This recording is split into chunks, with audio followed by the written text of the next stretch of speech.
This is our first time doing this, and we have maxed out at 1,000 people. And so we know for next time we're going to have to figure out a different platform. Welcome, everybody. And we're so thrilled about the interest here, because when I tell you that we have been trying to have this conversation for months, literally since November 6th, that's not a exaggeration at all. So just quickly about the Common Coalition and who we are. I'm front facing of about 50 people, and I throughout life have always believed in surrounding myself with people that are a lot smarter than me. So the team that we have: astrophysicists, constitutional lawyers, technology experts, of course, statisticians, data analysts. I always say data is my love language.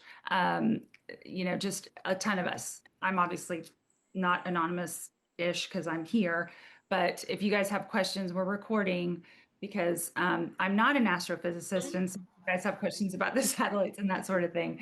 Okay, so this whole She Won movement really began several months ago. We were just talking about everything and how frustrated we were. And then my Twitter, which I've had for 12 years, was blasted by the Space Cadet. And at the same time, they knocked out our Instagram. So if anybody's curious whether they're sharing bad guys, the answer is yes. And so we sort of, got frustrated. And I said, you know what, I'm just going to start a Substack and get this out there, because we can't get the media to cover it. We can't get Democrats to answer us, and we've got to do what we can. So I jumped on and started the She Won series. And if you have seen our video, you can see kind of our tagline is, believe we voted for her, she won. And the very first in the Substack series exploded. We started our Common Coalition report several months ago and started circulating it. So the Election Truth Alliance, I personally crossed paths with them in January and immediately began working alongside them to help them push the data and help folks understand what they're looking at, because not everyone is data oriented, which is something that we realize. And because this specific meeting leans somewhere politically, we're not able to have them on this call because they have to remain neutral because they're a nonprofit. So we do have the data. We have a lot of data. And so we'll get started there so everybody kind of understands what they're seeing. And next slide, please, Mia. Okay, so the biggest thing that we noticed within the data is the drop off. And that's sort of how we were able to get to the bottom of what was happening. And so if you can imagine running it, either you mailed in your ballot or you went early or you went day up. Well, throughout the entire country, everybody's voting and things look normal until you get to the swing states. And in the swing states and Texas, the drop off where Trump, as it relates to the rest of his party, is overperforming his party by a significant amount. And at the same time as his party, as he is overperforming in the swing states, you can see Harris begins to underperform. And why is that important? So it's not human behavior that it only happens in the swing states and that it only happens on day of. It didn't happen in the early voting. It didn't happen in the mail-in ballots. It only happened in day of. So the votes are coming in on election day, and there's a threshold, and you can see it if you've ever watched the Election Truth Alliance videos. As it hits a certain threshold of, in a couple of states, it's around 250 to 300, and in others, it's around 400, 500. You can see the shift start to happen where Harris's numbers just start to go down and Trump start to go up at the same time. And so then he begins overperforming and she begins underperforming. Again, only in the swing states in Texas and only on election day. The frustrating piece for us, if you look at this bottom of Ohio, in 2016, that is chaotic, typical voting behavior. See how there's just no pattern to it? It's just kind of wonky everywhere. This is what you would expect as you're looking at election data to see. If you look above, there's Ohio, and you can see that clearly that's not the case. So we're going to show you several. And this is one of the things where, we're being told it's her policies, right? That's sort of what every Democrat is on the TV, all the pundits are saying, it was her policies. We had problems with this, that, and the other. But if you look at how she performed against Biden, she outperformed him in North Carolina. She outperformed him in Georgia. In Nevada, she was neck and neck. So we know it wasn't policies. And then beyond that, if her policies were too progressive and we need to be moving towards the middle, why has Bernie been the most popular candidate for over a decade? Why is AOC out here also incredibly popular? Look what just happened in New York. So it's not progressive policies, and we can see that. So we're tired of hearing it. And when Democrats ask why their approval rating is 19%, it's because they're trying to sell us on something that we know isn't true. We know what happened. We can see it. He told us for a year he was, didn't need any more votes. And nobody's willing to talk about it. So that's kind of where we are. Okay, next slide, please. The reason that I wanted to bring up Texas is because I get a lot of pushback, or we do, on, they don't need to steal Texas. Texas is red. That's not true. Texas is very, very gerrymandered. In Texas alone, they have, thanks to the Shelby County decision, eliminated over 700 polling locations in the state of Texas. We know that the blue vote is very, very underrepresented. But if you look here, even in Texas, you can see the bottom, that's what 2020 looks like, and look at 2024. And so the reason behind them needing to facilitate this in Texas, there's a couple of them actually. We knew they were already going to be here for Ted Cruz because they need to hold his seat in the Senate.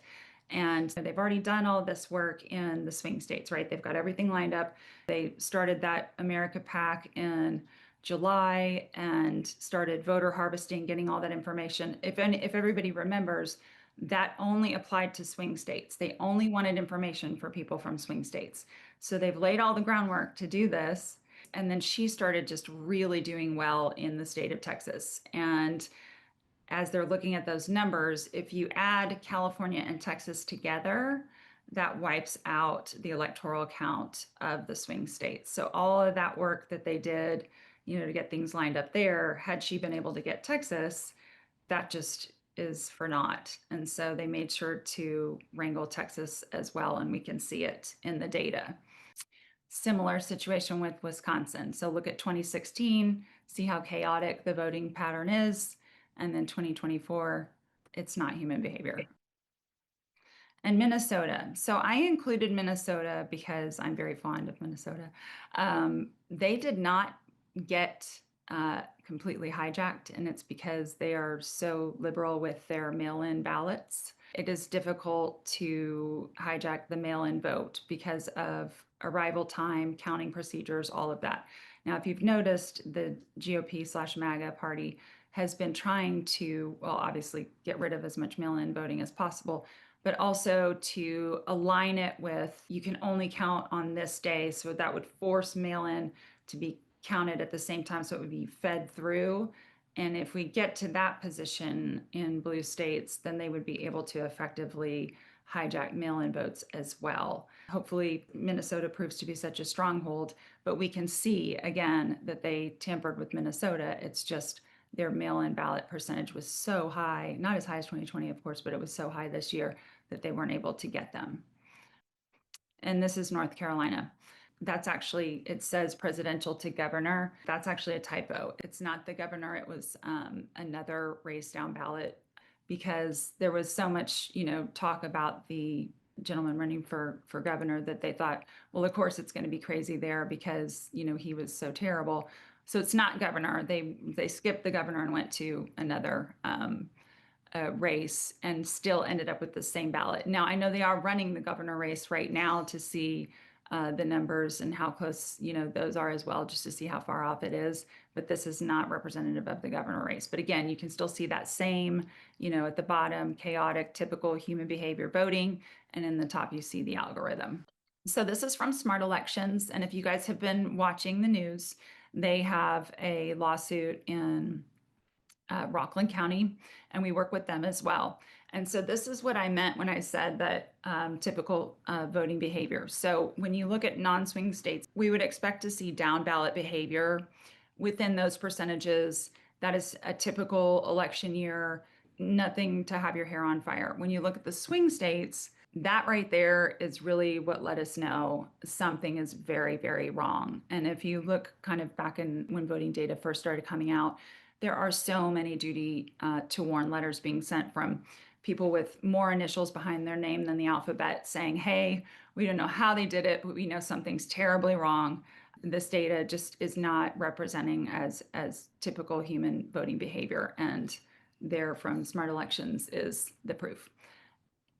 So we're going to talk about New York. The reason that this is such a big deal is because it's not just, and I understand that this is a cultural anomaly as well. When this first crossed my path in February, I was like, 5-alarm fire. And then I did a little historical research and realized that that is a community, a Hasidic community, and they do vote in blocks.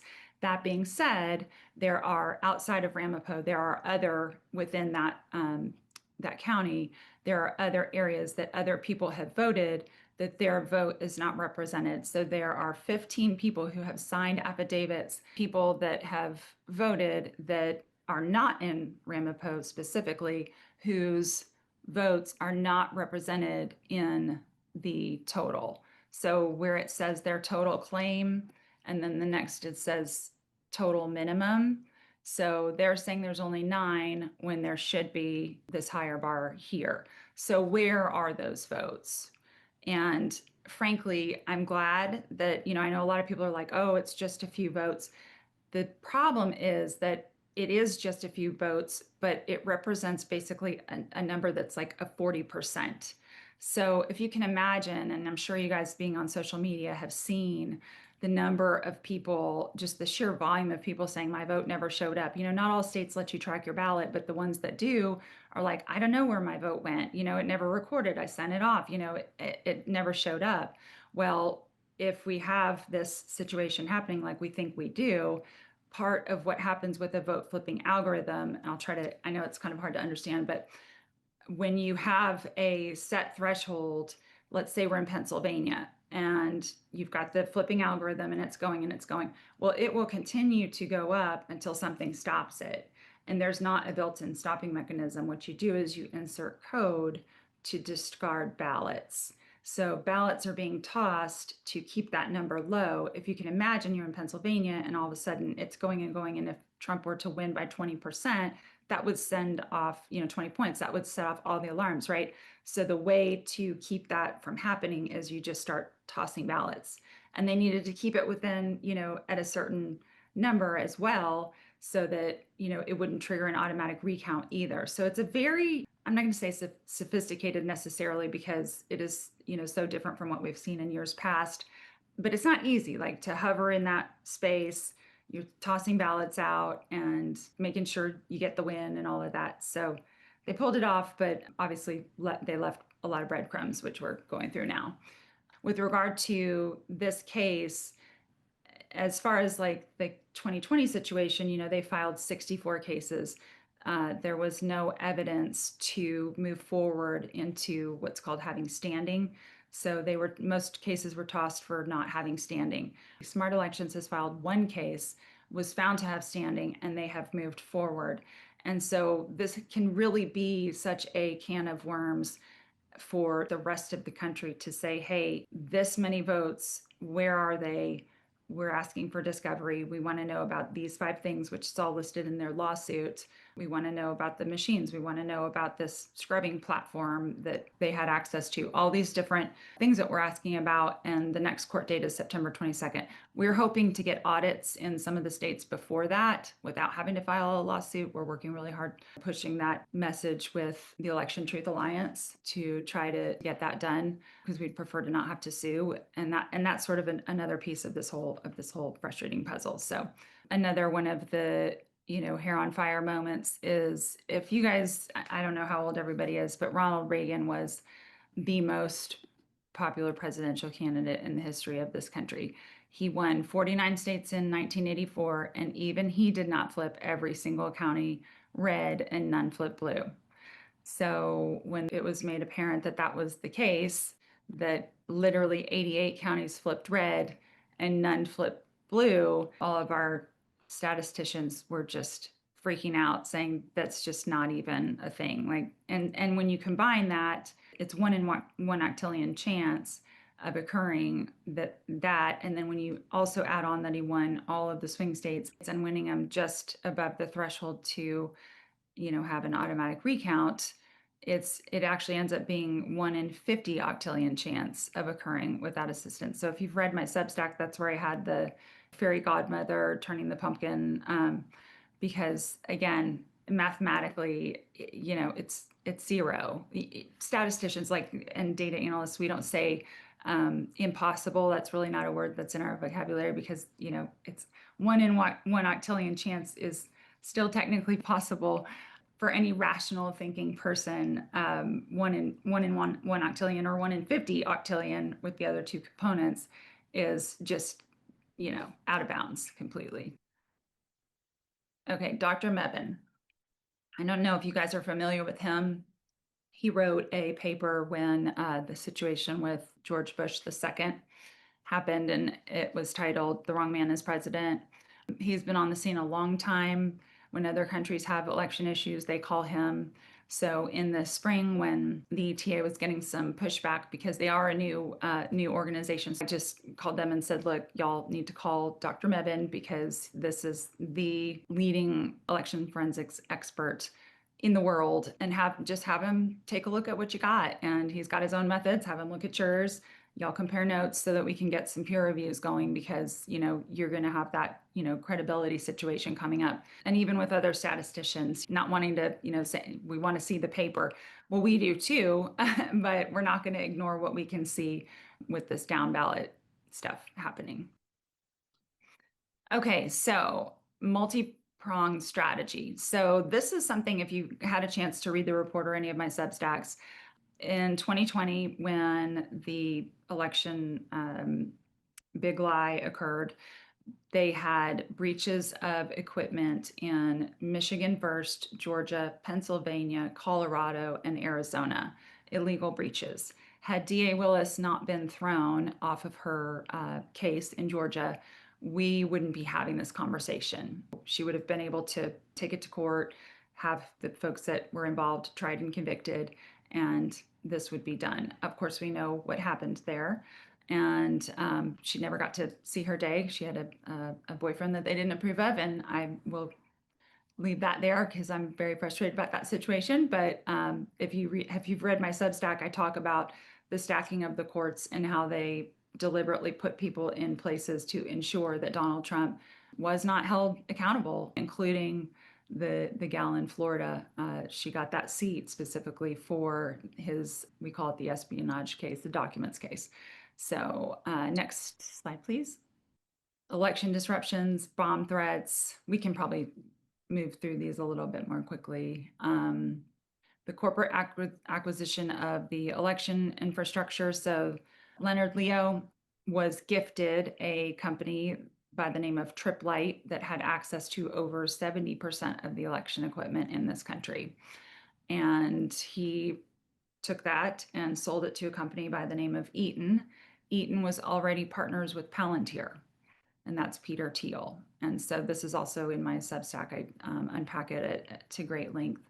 So Peter Thiel and Palantir are partners with Eaton, and then if you fast forward about a year, they put out a press release that says they're strengthening their relationship, and that is in 2024 in the spring, early summer. And then 2 months later, they partnered with Tesla, and specifically notated that they were going to be working on his new low Earth orbit direct to cell satellite system. So we now have these individuals who are wanting to overthrow the election, and they are partners with the company that has access to 70% of the voting equipment. The data harvesting and algorithmic manipulation. So if we remember, in the early summer last year, the swing state $1 million lotto, put your information in here, that was a voter information harvesting agenda. Wasn't looking for anything outside of the swing states, specifically just those.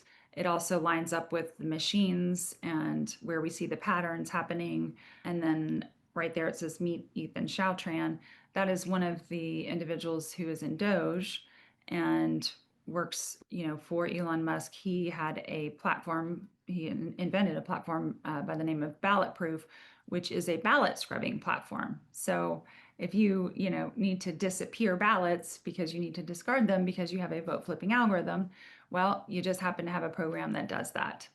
So again, there are multiple avenues. We are laying the groundwork for attorneys general to do the homework and figure out who did what. One of our tech people, and I could just, such a prophetic moment for him. Last year, when these satellites started going up, he said Elon Musk is about to steal the election. And I mean, this was in the spring of 2024. And I kind of laughed it off. I was like, oh, come on. And he's like, no, you don't understand. This technology is really, really next level. And it's never been in place before with an election. And in 10 months, it's something that should have taken these, direct to cell, low orbit satellites that were placed specifically here. And now, well, they're worldwide now, but to cover all the areas that needed to communicate with machines, should have taken about 2 years. And instead of 2 years, it took him 10 months to build. Just again, everybody in the tech world is just hair on fire, like, wow, look how fast he's building this. And what's the rush? Well, we know the rush now because here we are. So we've got illegal access to the equipment. We've got the bomb threats that I think at this point over 200 throughout the day, the corporate election infrastructure, the data harvesting and the algorithmic manipulation, which we've gone over, now the satellites. And so these are all areas that they could have facilitated the attack. Of course, the disinformation campaigns on X, sort of how I ended up getting, my antenna first went up. I'm in the behavior world and political psychology.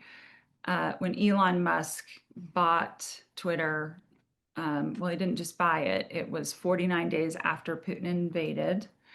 And that was a 20 billion over market value, unsolicited bid out of nowhere, just said, I want to buy X, or Twitter at the time. When he did that, and I can take it back a little further, actually. I was in the military for a long time. And so he first got on my radar in 2001 when he started talking about how we needed to be friendlier with Russia. And those of us in the service, at the time were like, what? No, and so I've sort of always had a little bit of nervousness when it came to him anyways. And then when he, decided to do this and purchase X at 20 billion over market unsolicited bid, if you guys remember, other billionaires were laughing at him. They're like, oh, wasting your money. And, and I'm like, no, there's a reason for this. Well, we know Ukraine sits on, 15 trillion in minerals that he needs for his businesses. So if your ROI is 15 trillion, why not cut a deal and do everything you can to get Donald Trump elected? And this is what we were talking about before. So this situation, Ballot Proof, he was already on the team. So he's one of the Doge boys, and he literally has a ballot erasing platform that obviously when you have to discard hundreds of thousands of votes because you have a vote flipping algorithm in place, you're going to need something like that. And then, of course, we've got regular voter suppression. And if you guys haven't read the Palace report, I would highly suggest it. I mean, it's technically considered legal cheating because, the Shelby County decision did what it did. And we just have so many voters that don't have access to voting methods, which is very frustrating. But he was able to unpack the number of people who, in terms of suppression, weren't able to vote. So once we factor in the swing states where we can see the manipulated data, it gives her the 67% over, because we can see it in Texas, we can see it in all of the swing states. And beyond that, Dr. Mebane has identified in Pennsylvania 225,000 ballots that need to be looked at, 111,000 of which are malevolent. So with a high probability of malevolence. And North Carolina, he's around 200,000. Those numbers do not include the discarded ballots that are just gone. So our biggest push here, again, is to get these audits going. Because once we can look at the paper and say, where are all these people? Why this person voted for Harris? Why does why is it recorded in the system as Trump, then we have what we need, which is part of, again, why Rockland is so important. We already talked about that. So that was where they nuked my X account, because we had over 1 million people. I've had that account for 12 years, and we were, talking about all of this, and there went my account. So now I'm over limping along on blue sky. And that's why we started the Substack. We try to appeal to everybody's different senses, and our frustration point is that we're just being told to ignore our gut. I went to rallies. I saw how packed everything was. We saw the enthusiasm. We remember the hope, and now it's just like, no, she was a terrible candidate. It was her policies. Nobody even wants to have the conversations because, we don't want to look like them. Beyond the fact that it's the Democrats and it's so frustrating, it's why they're at 19% approval, because probably most of you all are on this call because you knew something in your gut told you that something was wrong, and you're wondering why nothing's being done about it.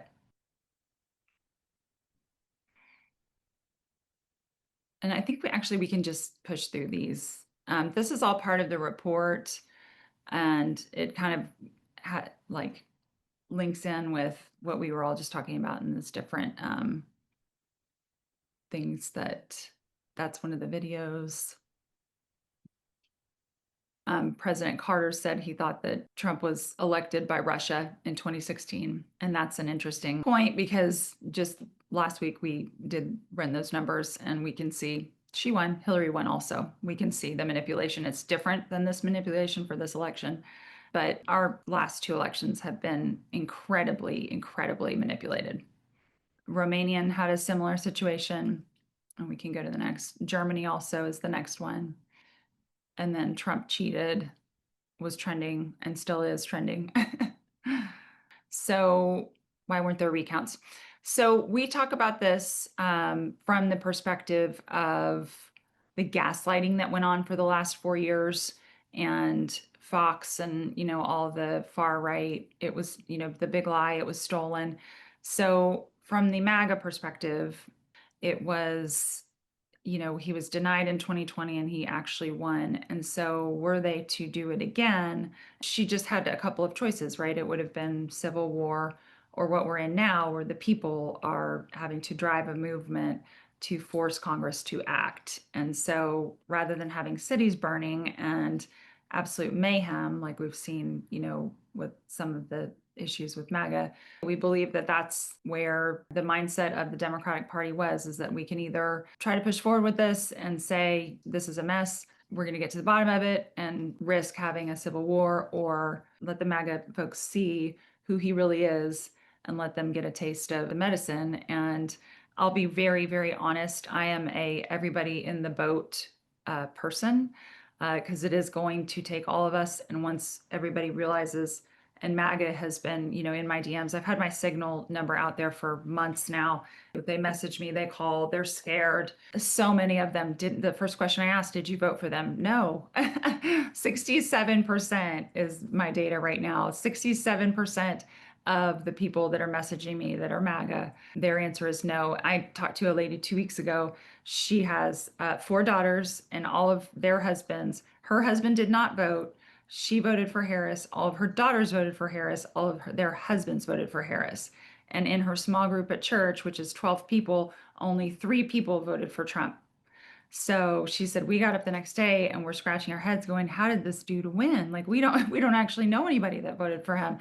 And, we see everybody online, but we just think they're trolls. They don't even seem like they're real accounts. And I'm like, oh my gosh, you're so correct. So the more and more we get to know people, and, the more and more they see, this isn't what anybody voted for, obviously. And then we watch his behavior, right? We're watching, he just denied FEMA aid to North Carolina for last year's hurricane. Well, North Carolina supposedly voted for him. Why would he do that? It's retribution. He knows that they didn't. So he's not, passing anything for the red states, especially the swing states, because, he knows and he's mad about it. We don't want to sound like them. So this part for me is one of the hardest, because I'm surrounded by people that say, we just don't have a palate for it. You know what?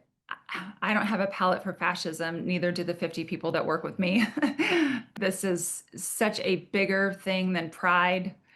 We just watched this bill yesterday, and we're watching this, seven-headed hydra. And I call it that because it is truly a culmination of old school GOP, cokeheads. Then you've got foreign interests like Putin, and you've got Musk and Thiel, and of course Project 2025, and of course Donald Trump. And you put all of these, and also pull in Netanyahu, you put all of that together, and they have one agenda, and that is to destroy democracy. And there may not be a lot of other things that they have in line, but when you listen to some of their dialogue and you listen to how they talk, this whole, Medicaid situation, Peter Thiel and the Project 2025, this is all in there. And they talk about, quote unquote, or joke about, actually, I should say, which is vile, humane genocide. We've got to figure out a way to handle these non-producers. They want to split the population into threes. You've got the wealthy, you've got the workers that serve the wealthy, and then you have the non-producers. If the non-producers can be rehabilitated into the working class to serve the wealthy, great. If not, they need to figure out a way of humanely genociding them. Well, how do you do that? You cut Medicaid to 70 million people. Millions of people are going to die. It doesn't have to be a gas chamber to be genocide. The second you can't afford your life-saving medication, your life runs out when that pill bottle is empty.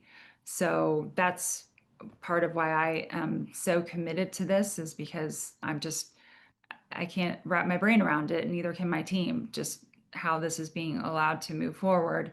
And the Democrats aren't saying anything about it. So that's why we're here. And this is where we talk about the part that what we can do about it. So removing Trump leaves us with Vance. It doesn't if it's a stolen election. And this is something that we talked about at the beginning of in January, when folks were saying, the 14th Amendment, Section 3, he's an illegitimate, he can't even be seated, all of that. Again, that likely would have ended in civil war had he been denied that seat again. So, and I say again because it's in their mind. Obviously, we know Biden won. The mail-in ballots are what saved him, because we see the vote flipping out algorithm in 2020 as well in favor of Trump. And the mail-in ballots are what kept that from happening. By the hair of his chinny chin chin in the swing states, he got into office, and the Democrats decided to be quiet about it. So that's why we're here. And leaving us with Vance? No, because if you read the 14th Amendment, Section 3, it's not just insurrection. It's rebellion against the Constitution. And a stolen election is rebellion against the Constitution. So anyone who has previously taken an oath to the Constitution is disqualified from holding office. That wipes out nearly his entire administration, which is why we say we have constitutional methods to do this. And I think it's RFK Jr. and the Secretary of Education are really the only two that did not previously take an oath to the Constitution. And they would just be fired anyway because they didn't legitimately win the election. That being said, we don't know about the rest of the seats. And so once we get to the other side, we will have to audit every single, seat in Congress to see where all of, what happened, who actually won their seats, and sort of hit a reset button. This is something that we wanted to talk about because I know a lot of folks are angry about the genocide. She's being blamed and just not, winning because of this. She is a lifelong prosecutor, and she suffers no fools. And on the other side of this, to think that she's would just let Netanyahu keep going. No, that is why he had a vested interest in this election, because he knew that if she won, she'd be coming for him. And so, the Free Palestine movement, yes, it's genocide. Our greatest strength as a party is our diversity. Our greatest weakness as a party is our diversity. And if you know anything about Putin, which is one of my specialties, is it was psychological warfare. They have been able to, I use the boat analogy a lot. We're all in this boat, and rather than us using our oars, we need to be rowing in togetherness. We are using our oars to hit each other because we do have so many, folks in the boat with us. And they've just really specialized in weaponizing our oars and getting us to be mad at each other and further, separating us rather than us realizing, hey, we're all here. And when I say that, this is something that MAGA is even waking up to. And I have these conversations on the daily where they're like, well, if that's all what you stand for, well, that's what I stand for too. And I'm like, correct, because this is not a left versus right movement. This is a bottom versus top. And they have convinced everybody, for all of you guys on that side, for over 40 years that it's this when it's really this. And so turn off Fox before it kills you, and let's get in the boat and start rowing. And next slide, please. And Russia did do that. They, exactly what I just talked about, were able to split us because of that division. And next. And one more. No one's going to do anything about this. So we hear this a lot. We hear a lot, and again, we don't know how much of it are online trolls that have been planted to just sort of create apathy, because they have shifted gears from, oh, fake news and you're an election denier, to this situation like, yeah, we know it happened, but no one's going to do anything. We're screwed, whatever. That's not true. That's not accurate at all. We are going to do something about it. We have the methods and we know what to do. We know what we need to do next, and we know how to do it. So this is the call to action. This is the how we get this done. So 14th Amendment, Section 3, disqualification. So I'm going to have this put on the website so that y'all can download it. But it basically just talks about how this works and what we need to do. So we go to the attorneys general. We've got on our website, thecommoncoalition.com, you can go in there and click on a button. You can pick from a list of attorneys general and several others and senators. It only takes one member of Congress to recognize the disqualification. From there, then Congress has to vote to decide whether or not they are able. It's not to remove them, it is to allow them to keep their positions. So that's where a lot of people get confused with the 14th Section 3. We get the, ring the bells of all these attorneys general. We need you to investigate these things. We need to see paper ballots. It is a million people movement, over 2 million now, that are, on my Substack, that have been like chiming in and watching and sending things out. So we are just getting to these attorneys general saying, we need to see these ballots. We need proof. You need to be opening investigations. Talk to the Doge boys. Working with Russia is treason. Pressure, pressure, pressure. And then if we have to go old school, because this is what they used to do back in the day, we attack their bonds. We go after bonds, because we seem to forget that our political, like the folks that we elect, their number one and most important job is to protect the American people. Our representatives are not standing up for us. They are not doing the most important thing above and beyond anything else, which is to protect us. Anybody who voted on that bill yesterday should not be holding office. To vote to take medical care away from millions of people is just depravity. So we have this right here that we can get in front of the AGs and say, we need these, millions of us, we need this to happen. Build that momentum and pressure, pressure, pressure, and give it a couple weeks. If they don't, that's when we start filing against bonds. And we have lawyers, and this is such a big creative plan, but it works, because when your bond is getting attacked and they all have to have them in some manner or another, you are feeling the pressure to get things done. So I call it a takedown by a million paper cuts. But at the end of the day, if that's what we have to do, that's what we have to do, because we don't need permission to enforce the Constitution. We just need courage. We just need one senator or one person in the House to stand up and say, I'm recognizing these disqualifications. This is what happened. And first of all, they could do it with Trump right now because he participated in an insurrection. But as far as stealing the election, that's a rebellion against the Constitution. So again, it applies across the board to all of them. So right here, reach out to your representatives and ask Congress to review the Election Truth Alliance data and to act on it. If you go on the ETA's website, they've got a toolkit on there that you can download as well. And it just walks you through the steps. And then we've got some stuff on the Common Coalition website also. Two things. We'll send out a link we'll send out a link afterwards with the replays. And then there's a lot of questions about bonds. About the bonds. So we just have to, that we're doing the homework part of that right now, because they have different, like they all have to be bonded, but they've got different types of bonds and they all have to be handled differently. So we are laying the groundwork for that. And as soon as we have, each state and each person that we determine, the bond that we want to, go after, if that's the route that we have to go, we'll be adding it to our website so that you guys, similar to what you can do here, you can just click on it. And the reason that we did this way rather than just a form, during fundraising season, they're like, hey, or during bill passing season, hey, let your representatives know that you want blah, blah, blah.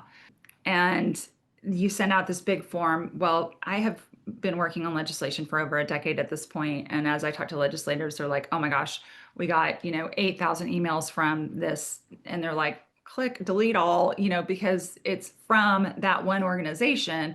And yes, you filled out the form and you might have told a big personal story, but they see that it is from that organization and that they got 8,000 of them. And they're like, ugh, I'm not doing this. So we did ours differently. You go in, you pick your state, whoever, it is that you're, and we pick the safe ones that are on our side, basically. And then you can copy and paste the letter and send it from your email over. And so it's a personal, like, this is from me to you, this is the form, and then you can add what you want to add in there. And then they're not getting, 8,000 or 8 million emails from the Common Coalition. It's coming from people personally, constituents or not, but we're bombarding them with, paper. And this is why we've gone this direction. This is why when you guys will see here in a second, we have posters.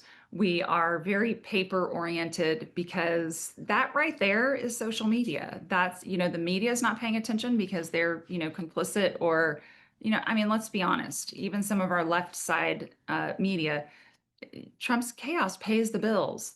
Regular legacy media realized that in 2016, he came down that escalator and they were dying a slow death with, the internet and 24/7 news cycles and social media and YouTube and all the things that when Trump came on, he revived their careers. He revived legacy media. So we all watched when President Biden, the coverage they gave him versus Trump's craziness. I mean, the guy talked about Hannibal Lecter all the time and doesn't even know that the word asylum is a homonym and sounds like a lunatic. And they cut away. They don't even talk about it. But then President Biden trips up a set of stairs and they, replay that 76 times. And it's like, oh my gosh.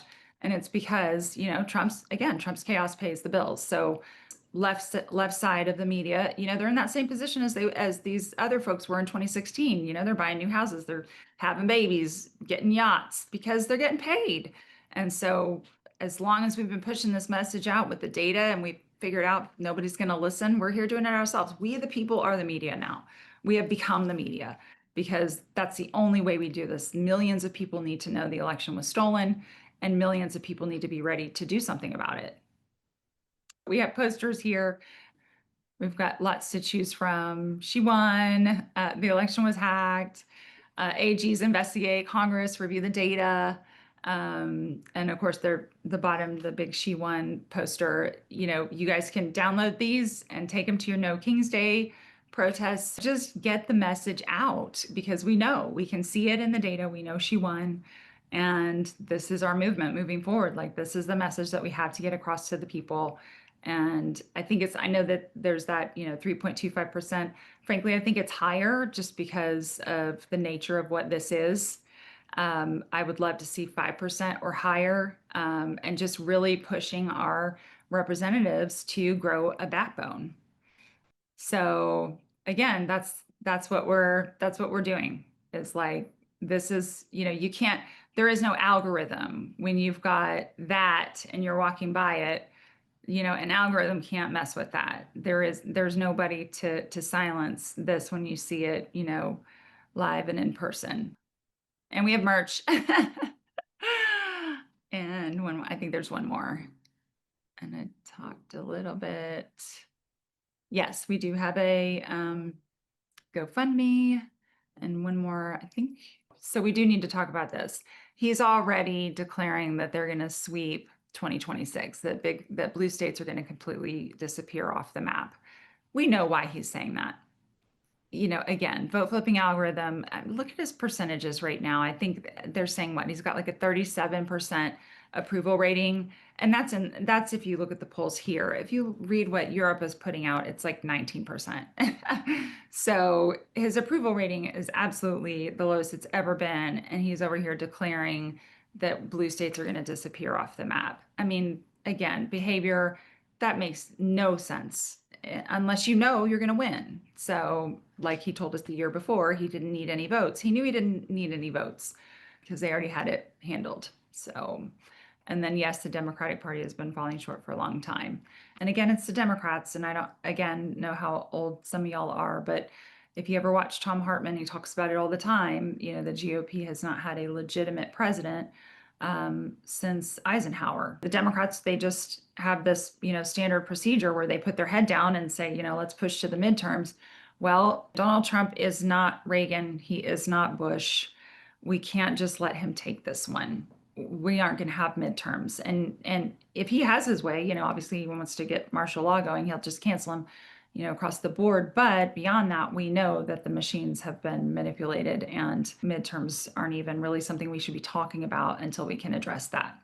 We need some old school FDR type, maybe we're the Roosevelts or we're the FDRs or whatever it is, the AOCs and the Jasmine Crockett's that are willing to speak, but even they are not being allowed to talk. I personally have been in contact with some of these legislators' offices, and they have all the data. We have sent the data, and still, I think the only representative who said anything was Maxine Waters, and she only said it once and hasn't approached it again. So we have to give them permission to be loud about this. We need the investigations. And next slide, please. Again, Dr. Mebane, there's Gore, there's Hillary. We know that all of these individuals won, and only two of them actually made it into the office.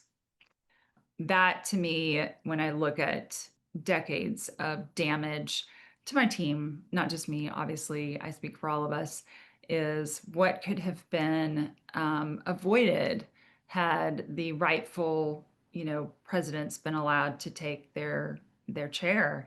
In 2016, had they not messed around with the election equipment in 2016 and Hillary Clinton had been allowed to, take her rightful chair, those Supreme Court justices, that's the groundwork that I'm focused on now, wouldn't have been seated. And so I'm laying the foundation to impeach those justices. That, aside from getting the ballots counted and getting this work done, one of my top priorities is, hey, we may not have these paper ballots anymore, but we have this data and we can see what they did. It was a different hack, but we can see it. Here are the statistics.